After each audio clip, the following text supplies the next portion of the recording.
Hello everyone, welcome to Yoga Upload. I'm Maris Aylward. Today's video is a tutorial on how to use yoga bolsters in your practice. This is video number 4 of a series I created on how to use yoga props. So I've made an intro video and also how to use yoga blocks and how to use yoga straps. I will link to all those videos in the description box below. Today we'll cover what a yoga bolster is, what is the purpose of it, when and why should you use it, the different kinds available out there, sizes, prices, also alternatives if you choose not to purchase a yoga bolster, and most importantly, examples of wonderful yoga poses and stretches that are made better by using a yoga bolster. A bolster is a yoga prop commonly used in restorative yoga classes, yin or deep stretch yoga. You can also find it in some beginners or basics yoga classes, prenatal yoga classes. Almost any style can use a yoga bolster. Just like any other yoga prop, it's designed to help your yoga practice in many ways. It can make poses more accessible to your body. If there are certain parts of the body that have limitations or maybe injuries, the yoga bolster can help support that part of the body. It can also make poses way more comfortable and therefore more relaxing. And using a bolster helps you explore different variations of a pose if you want to increase the intensity of the stretch or maybe go deeper into a pose. So two main kinds of bolsters are cylindrical bolsters and rectangular bolsters. Today we'll talk mostly about the rectangular ones that I have here because this is what I have the most experience with.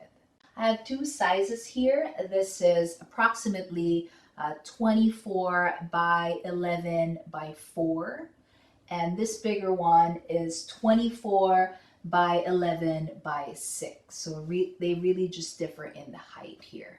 They're both cotton based with removable and washable covers. So this one has a zipper in the back, this one has a zipper on the side. You can remove the covers, throw it in the washer and the dryer. And other bolsters will be made of different materials, different covers, different fillings. But this would be the typical ones you'd see at a yoga studio. Last time I checked on Amazon, the price range is anywhere from $25 US up to about $50. Some would be less expensive or more expensive than that, just depending on the cover, the design, the material, and the filling that they use. So how do you know which one to choose? It really depends on several factors. The size of the person. So if you have a smaller frame and you're using it for supported poses on the floor, then you might like a smaller one. If you are bigger, heavier, you want something more sturdy, you can choose a bigger bolster. Another thing to consider is, will you be traveling with it? If you're going to carry it with you to yoga class, then you might want a smaller, lighter version. And really, it's a matter of personal preference. I don't think you can go wrong with it. Whichever one you choose, you will find good uses for it because they are very versatile. Some alternatives here, if you choose not to purchase a bolster, you can use a rolled up yoga mat. That is a good substitute for the cylindrical bolster.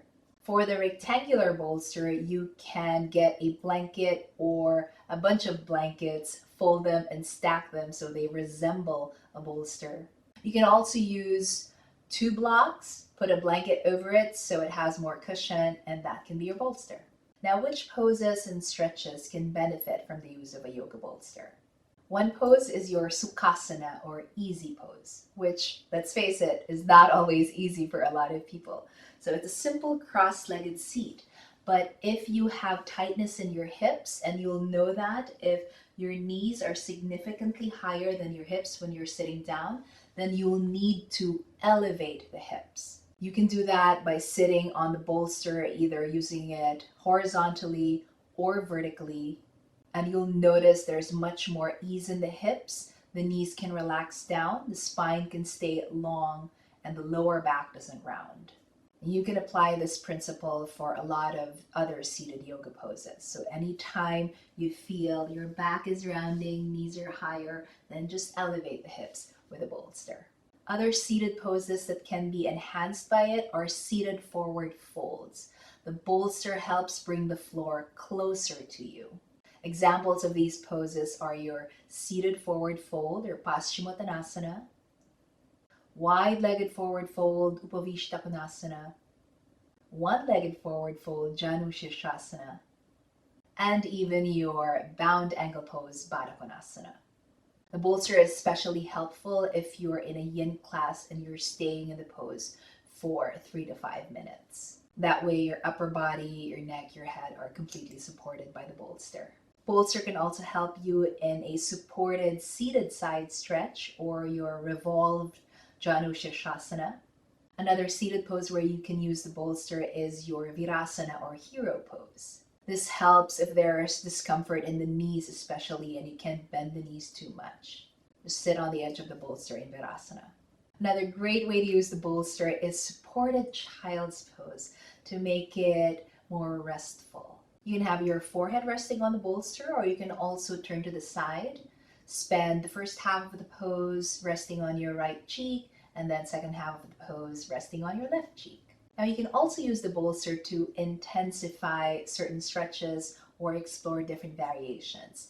An example would be your puppy pose or Anhatasana. You can explore a different variation of it by placing a bolster under your elbows. You'll feel a different kind of stretch, a little more intensity in this one as you allow the chest to be heavy and just melt towards the ground. The bolster is also helpful for some hip openers and lower body stretches, like your half pigeon. If you find one hip is higher than the other, you can support that collapsing hip with a bolster to keep the hips even and level. And in a pose like lizard, for example, you can use your bolster to support the back leg and also a place to rest your elbows or your arms. Some restorative and supported poses like a supported twist. Really wonderful use of the bolster here. Use it in a supported bridge instead of using a block if you find the block surface to be too hard on your sacrum. In your supported supine back bends, you can use this in 2 ways. First, you can use the bolster vertically. This makes your back bend feel more supported and relaxing because your back, your neck, and your head are resting on the bolster. Or you can intensify the back bend a little bit by using the bolster horizontally. So your head is off the bolster. Little bit deeper stretch here across the front of your body, your chest, your shoulders, and your belly. You can also use your bolster for legs up the wall pose, placing it under your hips. And now that I'm pregnant, I use the bolster for some back bends like Sphinx pose or seal pose, where I need a little bit more space there for my belly. And lastly, Shavasana.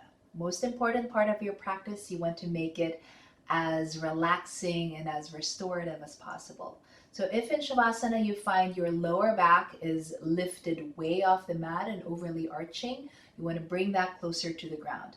Do that by sliding a bolster under the thighs or under the knees, and that will help relax your lower back closer to the ground.